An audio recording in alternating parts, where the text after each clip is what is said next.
All right, everyone. Well, thank you again for being here. So we're going to pick up where we left off, or roughly where we left off last week, in this idea of spiritual healing. And I just need to briefly touch a couple points, but not spend too much time on what we covered last week. If for some reason someone didn't hear last week's talk, it is up on the YouTube channel, and you can go back and look at it. But the first thing is that all science is kind of an inquiry into the invisible. And we understand that the science works when we see the results. So the example I put in the email last night, we use a lot, is gravity. Right? None of us has seen gravity. We have seen the effects of gravity, but we have not seen gravity. And we don't know exactly the mechanics by which gravity works. We can describe mathematically the force of attraction, of two objects. Newton did that for us. And it works okay at the local level. It doesn't kind of work okay when you get out to the level of the universe. So Einstein came along and refined Newton's theory a little bit, and he gave us relativity. The interesting thing is that Einstein's idea of what gravity is and how gravity works is totally different than Newton's. Newton thought it was a force of attraction between two objects that have mass. And Einstein says, no, it's an effect it's a result of the effect that space-time is curved. I still don't quite understand what that means, but it's a difference. And the point is we don't know exactly how it works. And we certainly don't know why it works. What is the purpose of gravity? Why did we need gravity? If there's a creator who created the universe, why would gravity be important? Why does it have to be here? Does it have a purpose? Is it just kind of a consequence of the way things are? All those kind of deeper philosophical questions, we don't know. We don't know. Yet if I were to boldly say to somebody that there is this something called gravity and it works, no one would argue with me. Or very well, I do know one person who would argue with me. He has a TV show in which he explains that gravity doesn't exist, but I digress. Most people would not argue with me. Most people would say, yeah, I believe gravity. I sit in my chair, I stay attached to the chair, my coffee stays in my cup, water flows downhill. I've seen the effects of gravity, so I know that there's this thing that we call gravity, and I don't have to completely understand how it works, the mechanics of it, and I don't even fool myself into considering that I could understand why it works, but it's there. Nevertheless, I accept the fact that it's there. So Dr. Holmes kind of gives us that setup that the things that we investigate are intangible, but it is the demonstration, it is the results, it is the effects that we can see, and we can look at it and say, yeah, well, I agree that there's something there. There's something there, When I was learning electronics, we made simple circuits, and they had a light bulb in them, and a couple of batteries and wires and resistors and things like that. And we could throw the switch, and we would see the light bulb light. We knew that electricity was running through the circuit. And maybe we put a variable resistor in there, like a dimmer switch like you have in your dining room. And we could change the resistance in the circuit, and we could see that the light would get brighter and dimmer. And we would know that variable, putting various different resistors in the circuit would change the amount of electricity. We could see something that would tell us it was there. So Dr. Holmes tells us that in our field of study, in the field of study you would call metaphysics, beyond physics, spiritual things, the need for demonstration or the need for proof is probably greater. And here's the reason. The reason is, if I told you that there's a power in the universe that responds to us exactly according to our belief, which is basically the message of the New Testament, right? Jesus said, it's done unto you according to your belief. In the Old Testament, we're told, as you think and believe in your heart, so it is. In Buddhism, we are told that everything you experience is a result of what you have thought. Right? You experience because of what you have thought. and the circumstances in your life are a result of karma, the accumulation of your emotions, your beliefs, your actions, things like that. So there's this theme that runs through different religions. I think Ralph Waldo Trine calls it the silver thread that runs through religions. And it says there's a power in the universe that responds to you according to your belief. And once we say that, suddenly we get into a whole range of questions that if you compare it to the lack of questions about gravity, you'll immediately get the point of what I'm talking about. Well, where did this law come from? How does this law work? I don't understand the mechanics of the law, and how would you know if it worked? And are you telling me that everything that we experience is a result of what we believe? And what about the bad things that we experience? I wasn't thinking bad things. And we immediately go into this whole litany of questions that if I said to you, well, ask me those same questions about gravity, or why didn't you ask me those same questions about gravity? You can see what I'm talking about. The need for demonstrable proof is greater when you're dealing with the metaphysical, which seems to be more intangible to people than something like gravity or something like electricity or radio waves. When Marconi made the first wireless transmitter receivers, and he got the idea from Tesla, and there was later a patent suit that Tesla won. But Marconi actually built the first wireless transmitters and receivers. And when he told his friends that he could send Morse code through the air without wires, the story is that they had him committed for 30 days observation. They thought he was crazy. Right? They couldn't understand how that could be. They could understand a battery wired to a telegrapher's key that when you close the key it made electricity run down wires. They could understand that, but they had no concept of how wireless transmissions could work. And nevertheless they worked. You see, nevertheless they worked. Within a few years, Marconi Wireless Company was in business, and they had receivers and operators on the ships crossing the Atlantic. So in some cases, the proof or the tangible results is a greater requirement, just simply because it's harder for people to accept or to believe what it is that they're being told. And it should be that way. We should be skeptical. So, we don't want to believe everything that everybody comes along and tells us. We want to be what I call reflective skeptics. We want to say to ourselves, well, how would I know if that's true? I hear you saying that, but how would I know that that's true? And there's only one way. There's only one way you're going to know that what I'm telling you is true, or what metaphysical teachers tell you is true, and that is you're going to have to try it. You're going to have to see results for yourself, because unless and until it's all just theory, it's all just speculation. Last point about gravity, which is interesting to me, is that long before Newton wrote down his mathematical formula of gravity, native peoples understood that water flowed downhill, right? They built water wheels.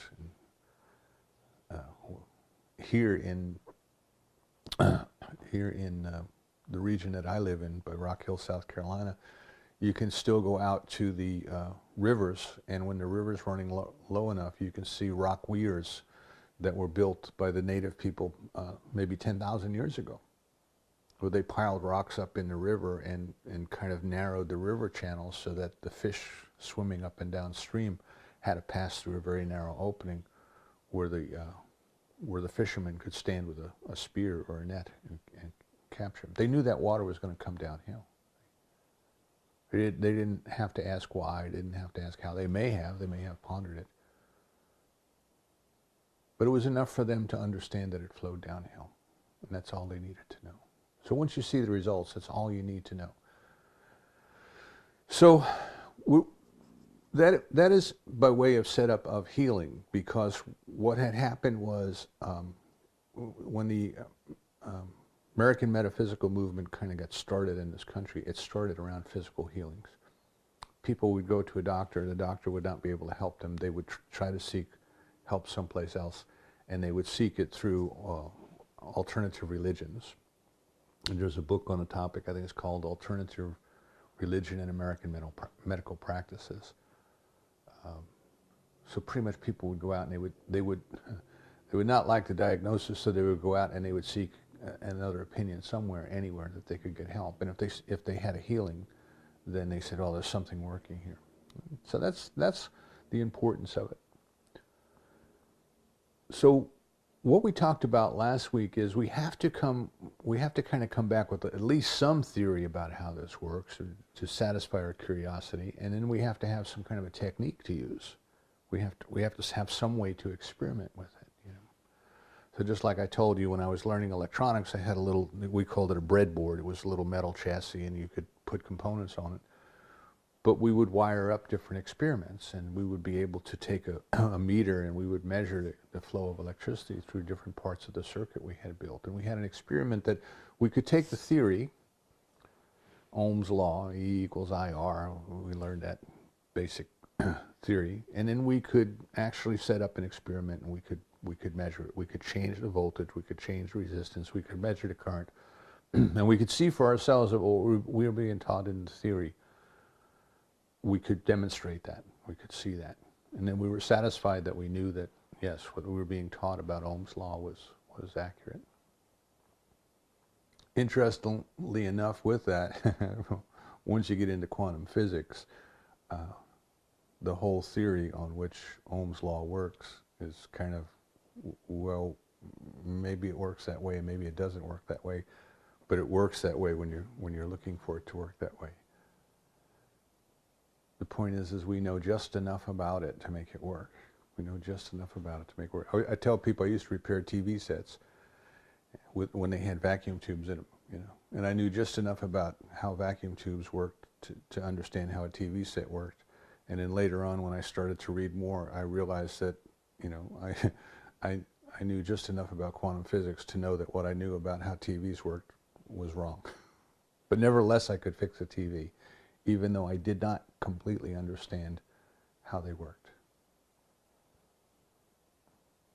We don't have to understand completely how spiritual healing works. But what we do need to do is have a little bit of a theory to get started, and then we have to practice. So the theory that we're starting with, and I'm giving you kind of a little different take on it than maybe in the past, because we have to look at things from many different angles sometimes in order to fully grasp them. But we're going to start with this concept of unity, this concept of oneness, the concept of love that I talked about in the opening treatment. See, there's only one life. Now, we say that, we use those words, we open our prayers with that. There's only one life, and that life is God, and that life is my life now, and that life is perfect.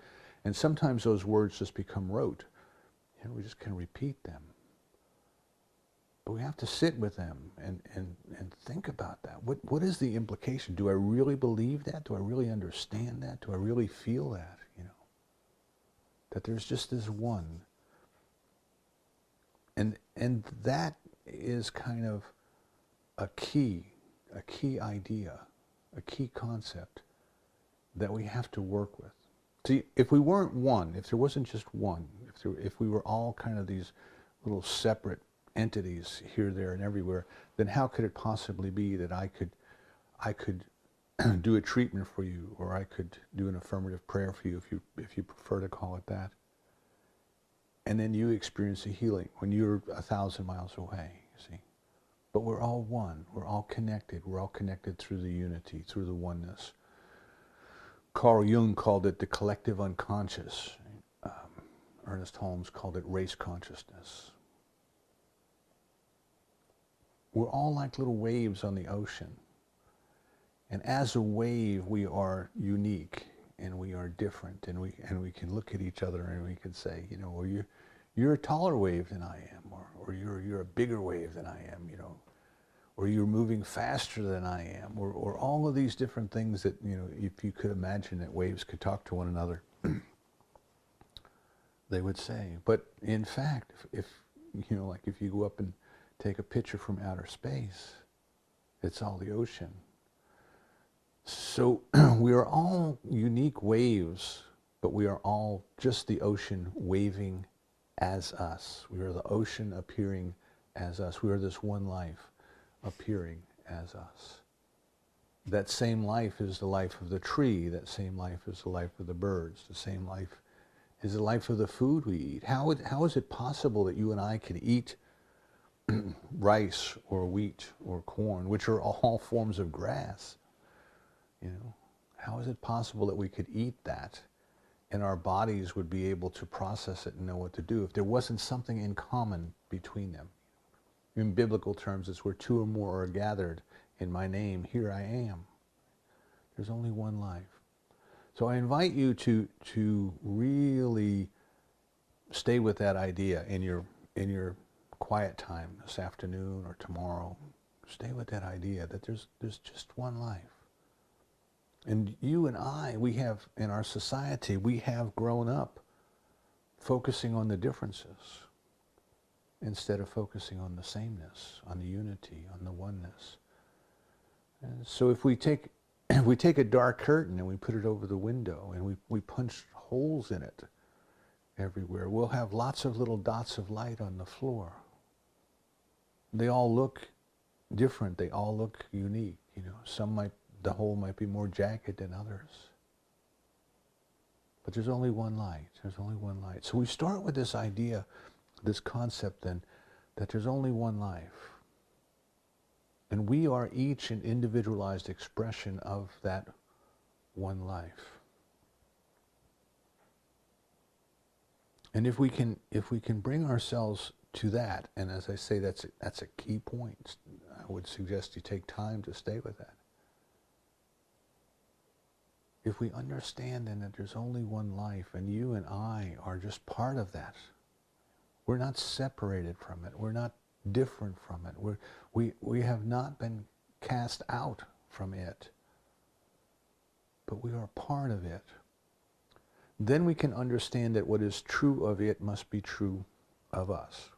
And again, in biblical terms, we are created in its image and its likeness. It doesn't mean that this divine love has a body like we have, that it has a face like we have. But we are of its nature. We are part of it. As the wave partakes of the nature of the ocean, you and I as individuals partake of the nature of the divine creator, of divine love. And we say then, well, what is the nature of the divine? Most religions and philosophies, the best they can come to is to describe the divine as omniscience, all-knowing, omnipotence, all-powerful, and omnipresence. Everywhere presence, everywhere. All presence that there is its presence.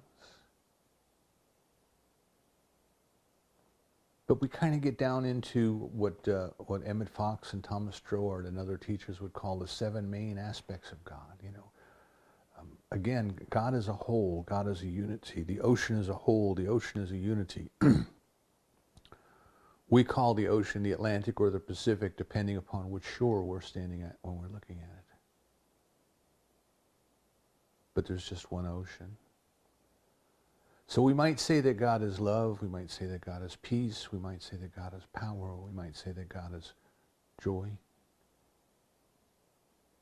We might say that God is wholeness, holy or whole or one. And in that concept of God, then, there is only perfection. There can be no imperfection in the divine mind. Nothing unblemished can enter its presence, and different things like this we read in the Bible. But God has never been sick a day. God has never experienced disease a day. It is perfect, it is whole, it is complete. That is its nature. And that then must be our true nature as well. So then we come into this, and I'm just trying to give you a brief explanation of how this works. How is it that healing can work? And you might actually get at it quicker if you would say, well, how is it that disease works? How is it that sickness works? And we think in our modern medicine, we attribute physical causes to everything. It's genetics, or it's the food you eat, or it's the environment that you live in, and it's all these different things. And all of those attribute a power to matter. They attribute some force or some power to matter. And yet God is spirit. Right? We say God is spirit, and you must worship God in spirit, again, from the New Testament. Which came first, spirit or matter, or which controls the other? And as I tell my the Wednesday night Zoom group, we talk about this a lot. Right? The fundamental question is did matter create consciousness, or did consciousness create matter? That's the only question you're ever going to have to ask and answer. So the materialistic philosophy is that matter somehow organized itself and created a brain, and the brain experiences this thing called consciousness, but consciousness is nothing more than the sum total of whatever goes on in the brain. And then the metaphysical or the spiritual view is that no, there's this thing called consciousness, and consciousness moves its intention, and its intention creates matter. What is it that causes the invisible energy of the universe to take form? And it is a movement of consciousness. In the beginning was the Word, and the Word was made flesh, that sort of thing that we read. So we come to this idea then that you and I are here in this world having the experience of duality, the experience of two, good and evil, health and sickness, richer and poorer, better, worse. You can go right down the wedding vows. But we are in this world, and our entire experience is the experience of duality. And if you think about the book of Genesis, what is it that drove Adam and Eve out of the garden? They wanted the experience of duality. There's two trees, the tree of life and the tree of good, and the tree of the knowledge of good and evil. Not the reality of good and evil, but the knowledge of good and evil. And they chose to eat from the tree of the knowledge of good and evil. It's a teaching story. It's a metaphor. What it's telling us is that you and I are having the human experience because of our belief in duality, our belief in good and evil. And we have to come back to the origin, which is there's only God. There's only God. And it is neither good nor evil, but just is, and always acts in its own self-interest. If any part of the divine was against any other part of the divine, it would cancel itself out, because it is omnipotence. It is omnipotence. So whatever it is, it is completely for itself. And it is not against itself. And there's another part of the Bible that says, if God is for me, who can be against me? What can be against me? So the divine is always acting in its own self-interest. It's always acting in a manner which is wholeness. And there is no place in that wholeness for a concept of sin, of sickness, of disease, or of death. So what we are working our way through in this lifetime, what I believe our purpose here, as we are working our way through this lifetime, is to break out of that delusion of duality, to awaken, as the Buddhist might put it, to awaken to a different reality, to awaken to the spiritual nature of our own lives, the spiritual nature of our own universe, the presence and the activity of God that is all around us, that is everywhere present, that is nearer than our hands and feet, that is closer than our breath, that which beats our hearts, that which moves our lungs and knows how to take the oxygen from the air and give the carbon dioxide back to the trees. This one life. So Plato in the Republic, he has the people in the cave who are tied in such a manner that they can only see the shadows on the wall and they believe the shadows are real. And one day someone steps outside and sees the light, blinded by the light, sees what's really going on and comes back in and tries to tell everybody else that they're confused, that what they believe is true is not, that there's another existence, another reality. And of course no one wants to believe that person. So we have entered into this world. Now, and you can go down a rabbit hole and say, well, why would that be? Why, if God is perfect, whole, and complete, and God created us out of itself, why do we come in here not knowing that we are perfect, whole, and complete? And that's probably part of the question that we will never answer, just like we don't know yet what gravity is or how it works, but it is. And in the Buddhist philosophy, they tell us, well, we came into the game and it was already in progress, right?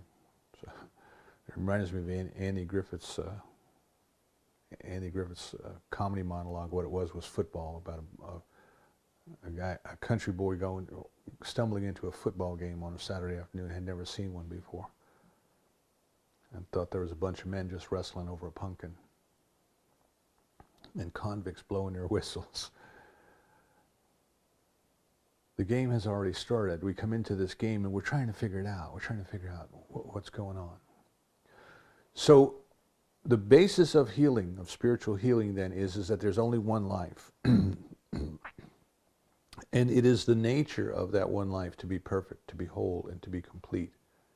And wherever we are experiencing in our human life, wherever we are experiencing anything that is less than that perfection, it is because we have a concept, an idea, or a belief in duality, in separation. We believe in two powers instead of one. Well, there's God and then there's disease. And there's God and then there's medicine. And there's God and then there's genetics, you see. And what we have to do is bring ourselves back to there's only one power. There's only one power. Now, I'll say right here, I'm not saying don't take your medicine. If your doctor puts you on blood pressure medicine, take your blood pressure medicine. Dr. Holmes tells us if you're treating yourself for perfect blood pressure, you don't stop taking your medicine until the doctor tells you your blood pressure is perfect. We expect to see a tangible result. We're not talking about just pretending that we're better, we're feeling better. We're talking about a change in our physiology, a physical healing that we can see. So we are kind of immersed in this this murk of race consciousness, this murk of collective unconsciousness that believes in the necessity of sin, of sickness, of death, of disease, of suffering, of all of those things. We believe in that. Our society believes in that. Our cultures believe in that. And because we believe in that, we experience those things. So if you have a condition in your life, sometimes what happens is people beat themselves up and say, well, what was I thinking? Why did I attract myself to this terrible condition in my life? And we need to back off. I call that metaphysical guilt, right? We need to back off and say, it's not mine. It's not mine. Joel Goldsmith says, don't personify, don't personalize evil. Don't take ownership of evil. Don't claim it as your own. What you are dealing with is a collective idea of human consciousness that believes in this condition. And that idea itself is a false idea. And therefore it has no power. It has no power because it is a false idea. When we start to claim it as our own, we're giving it power that it does not deserve. So you're sitting out in your yard and you're having a barbecue, and all of a sudden a big shadow goes across the ground, and you might say to yourself, oh, what did I do to block the sun? You know, why did the sun go away? What's happening to my picnic? You know, what did I do to deserve this? You know, I came out here to bring the family out for a beautiful sunny day, and now the sun's gone away. You know, it's nothing but a cloud. It's nothing but a cloud passing between you and the sun. This condition that you have in your life, you're experiencing in your life, is nothing more than the cloud of an idea in race consciousness that's passing between you, your experience, and the perfect life that you are, which is God. Don't give it any more energy than that. No more energy than that. So in this context then, we start to think of healing as not so much about changing a physical condition. We don't want to give the physical condition too much power either, right? It is an effect, it is not a cause.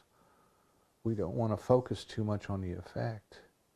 No matter what the doctors are saying, see, and that's the scary part, because and then you got the internet. The doctors in the internet are going to tell you this, that, and the other thing, you know. If you have a condition, you do your treatment, that you'll be divinely guided to the most perfect doctors to help you. But you also know that the cause of the condition, which is consciousness, is now being dissolved. Is now being dissolved. So the cause then is always the same. It's always the same. The cause is a false idea. It is an idea of separation. It is an idea that this lump of matter has power. This lump of matter has power that is more powerful than the spirit that created you out of itself. That's the idea. The idea is separation. The idea is duality. And the healing then is not so much a healing of a condition as it is the revealing of the truth, the revealing of the perfection, the revealing of the presence and the activity of God in us, as us, and through us. Dr. Holmes tells us that up until the moment we take our last breath, healing is always possible, because as long as we're breathing, the activity and the presence is here in this body. And if that activity and that presence could create this little body out of a sperm and an egg, and guide us through the birth process and guide us through life, then it certainly has the ability to demonstrate its own activity as perfection, if we will just let the false idea go. Right? That's important. So the healing is the revealing of the perfection that is there. And it is not so much a process of trying to struggle and change a condition. It's not so much a process of trying to get into our consciousness and find a false idea and root it out, as you might experience in psychiatry or psychology. It is a process of letting the false idea dissolve and go away. And how do we do that? How do we do that? So maybe before I get into how we do that, we say, well, what can be healed then? What can be healed? And the answer is everything. Everything can be healed. There is nothing that cannot be healed to God. God does not even know about the disease. The sunlight does not know if the dot of light on the floor from where we punched a hole in the curtain does not know if somehow that dot of light is being obscured. Maybe we put something in the way. The sunlight is just shining. It is just being light. The Bible tells us that the rain falls on the just and the unjust alike. So we have to come back to then what can be healed. Anything. Everything. Because that which created everything created it perfectly and knows how to demonstrate its activity as perfection. Once we move beyond physical healings, then we say, well, what about other areas of my life? You know, what about money? What about love? What about work? What about fulfillment? What about all these things? And we come back to the realization then that all of these things are affected by our belief. And they are affected by the false ideas that we have somehow become attached to. And all you and I are doing in our spiritual growth, all we are doing is letting these false ideas go by the wayside.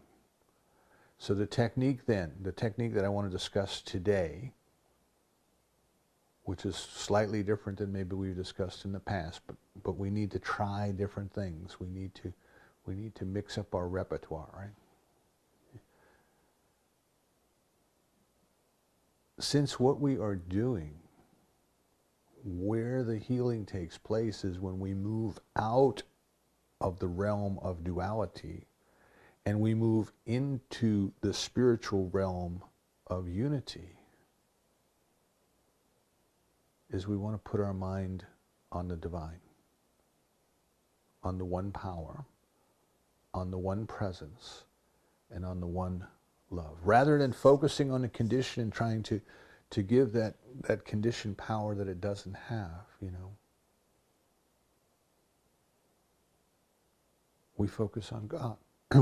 Emmett Fox says, turn entirely away from the problem and bring your entire consciousness to God, you know. And you can see this. You can see this in our society. If somebody says, well, you know, I know when I was a kid, there was an old lady down the street who would buy warts. If we had a wart on our hand, we would go down there and she would give us a penny for the wart. And she would tell us that the wart was no longer ours. The wart was now hers, and we had to release it and let it go. And then the wart would go away. This is kind of a common anecdote that you'll read through different books, you know. And we might intellectually say, oh, well, yeah, I can understand that. You know, I can understand wart is kind of a virus, and the body knows how to deal with that. And if the child believed it was going to go away, it could go away. Yeah, I believe that, you know. But if you told them it was something more serious, would they believe it? Would they believe that the child believing that a more serious condition could be cured? Would it go away? And we kind of have degrees of belief. We say, well, you know, I believe about the wart, but I don't know about a tumor, you know. And what we have to recognize is that there's no difference. There's no difference. They are not real. Neither one of them has a spiritual power to sustain itself. And that they are the results of a false idea of separation.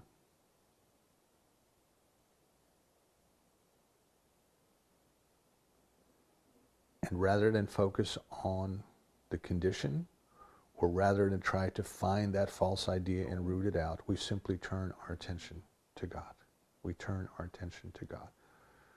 Makes no difference how long the room has been dark. The instant we turn the light on, the darkness goes away. The darkness doesn't struggle. The darkness doesn't strain. There's no groan. There's no thrashing about. The darkness goes away. Right? If I were to take tape and black curtains and tape up all of the windows in this room and completely block out all of the light, the room would be completely dark and there would be no way for light to get in or dark to get out. But yet the instant I turn the light on, the darkness is gone. It couldn't get out through the cracks were all taped up. Where did it go? It was a condition It was a condition that existed because of the blockage of the light. We want to think about the conditions of health in our, or ill health in our lives as the same. We want to think of those in the same terms. They are nothing more than a condition that is a result of the blockage by a false idea of the perfection that is already here. And we don't have to beat ourselves up for having that false idea. We could just say, well, that's, how could I not? I'm born into the human race, and the human race believes these things. And it's not important where it came from, right? It's not important how it got here. In India, there's kind of a teaching parable. I think maybe it's in Buddhism. There's a teaching parable of a man who was shot with a poison arrow.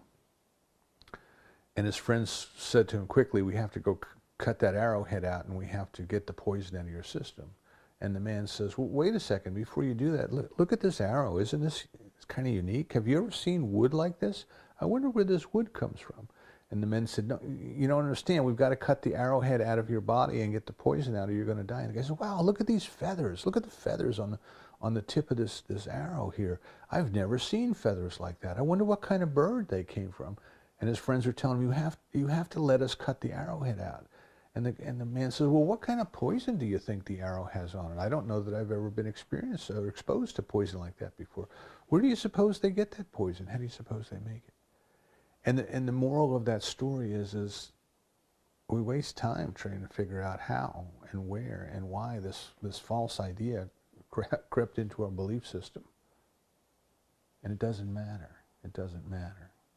The important thing is to get it out. So instead of dwelling on where the false idea came from, instead of trying to think about the condition and how the condition works and how it spreads and all those kind of things, what we want to do is we want to turn completely away from that, and we want to consider that there is only one power and there is only one life, and that is God, and it is perfect. And that is all.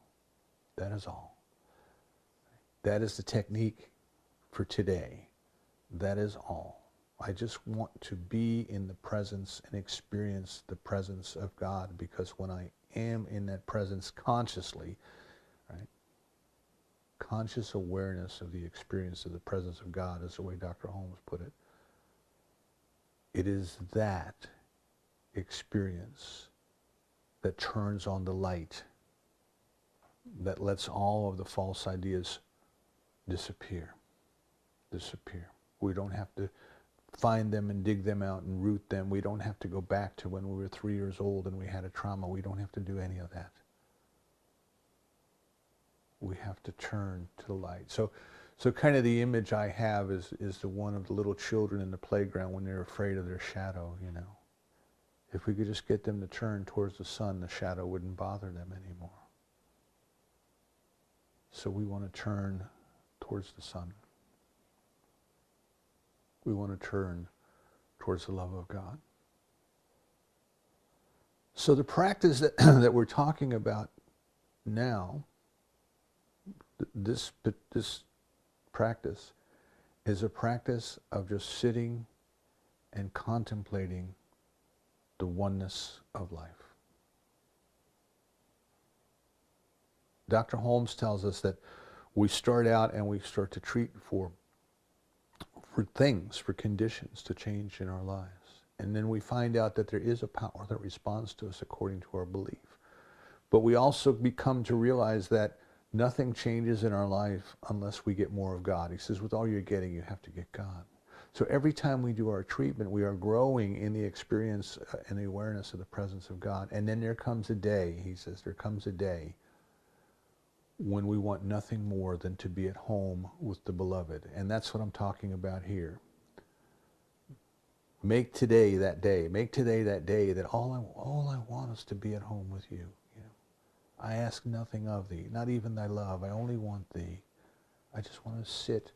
I just want to sit and experience the presence of God. See, so that brings us then to, we went through, well, how could it possibly work? Well, it possibly works because we have bought into the idea of the knowledge of good and evil. And the end of the spiritual journey, as far as we know now, is when we go back to the garden and we eat from the tree of life, which is the tree of oneness, which is the tree of unity. In the New Testament, the New Testament ends with the book of Revelation, which is where John realized the presence of the Christ within him. And the Christ is the place where the divine has become human. And all of us are on this journey of having entered the world, born into this belief of the knowledge of good and evil. And what we must do is, as we go through life, we must shed those ideas, let go of those ideas until we arrive back at the point of oneness, back at the point of unity. So rather than needing a problem to work on, or a problem to solve, or an illness to heal, or a limitation in supply to overcome, or loneliness and needing companionship and love in our lives and fulfilling work and all of the other things that we tend to think about in terms of human problems, we don't want to wait for something like that until we turn to God. We don't want to just have a problem and do our spiritual practice, and then the problem goes away, and then we go back to living a normal human life until the next problem comes up, and then we turn back towards God, and so on and so on and so on. That's not what we want. We want every day, just a little bit more today, just a little bit more, to experience the presence of God, to experience the love of God, to experience the activity of God. And sometimes the image that I get, like in a meditation, is it's almost like a shower, you know. When you're outside, this is the perfect time of the year for it, because we're up to 90 degrees and the humidity gets up to about 80 or 90%, and you go out and work in the yard for a couple of hours, and you just, you know, this big stinky ball of sweat. You can't wait to get in that shower, you know. And that feeling of standing under the shower and having that clear water come down and just wash away from our bodies everything that needs to be washed away. Sometimes in my meditation, I experience the love of God like that. This beautiful light that comes into my being, into our being, and just dissolves and washes away everything that is unlike itself. See, the divine can't know anything unlike itself. Right? The beam of the flashlight doesn't know the darkness that it's penetrating.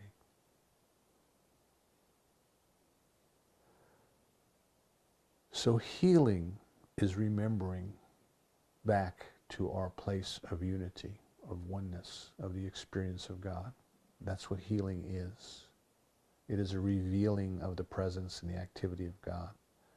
And what can be healed is everything and anything.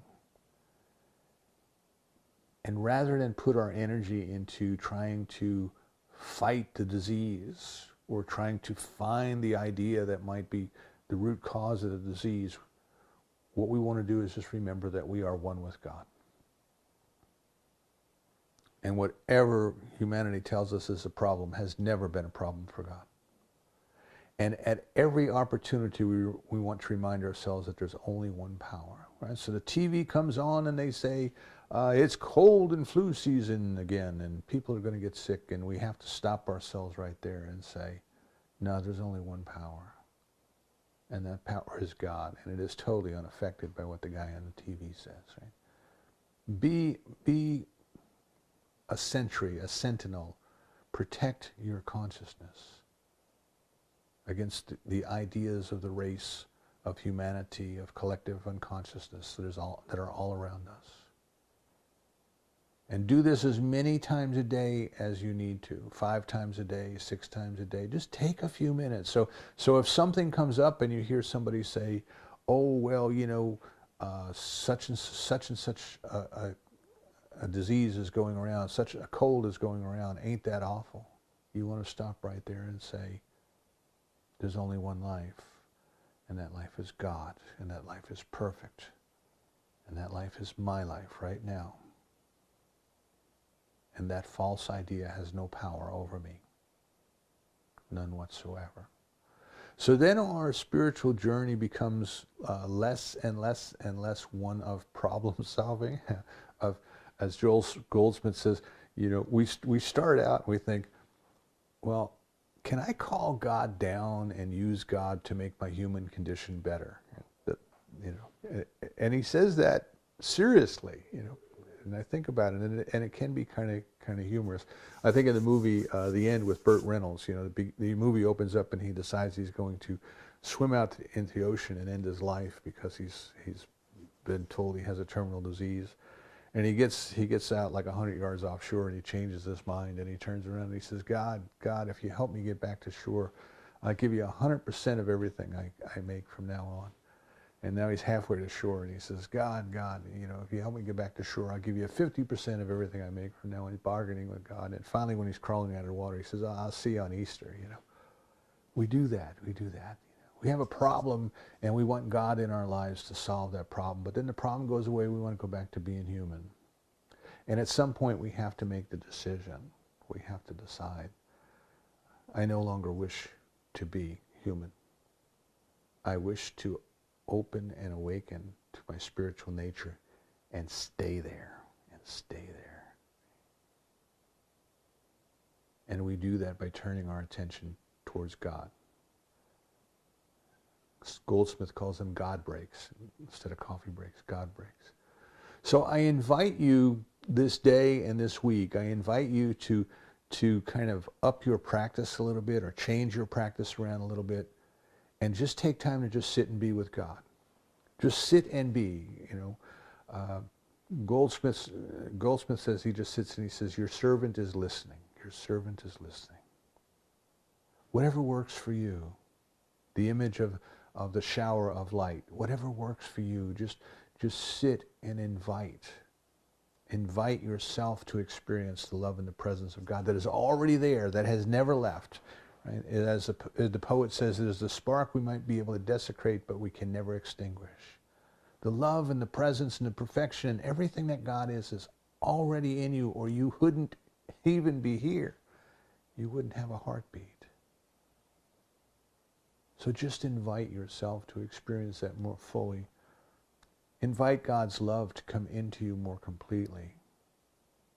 Listen for ways to serve today, to give today, to be that best instrument of love that you can give this way. And as we do that, then what we find is that there are less and less problems that come up that we need to worry about.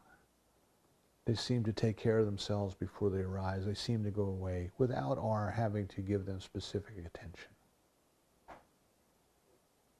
There's only one life, and has created each and every one of us out of itself, but left us alone to discover that. Perhaps today is the day that we commit ourselves to discovering that more fully, more completely. And so it is.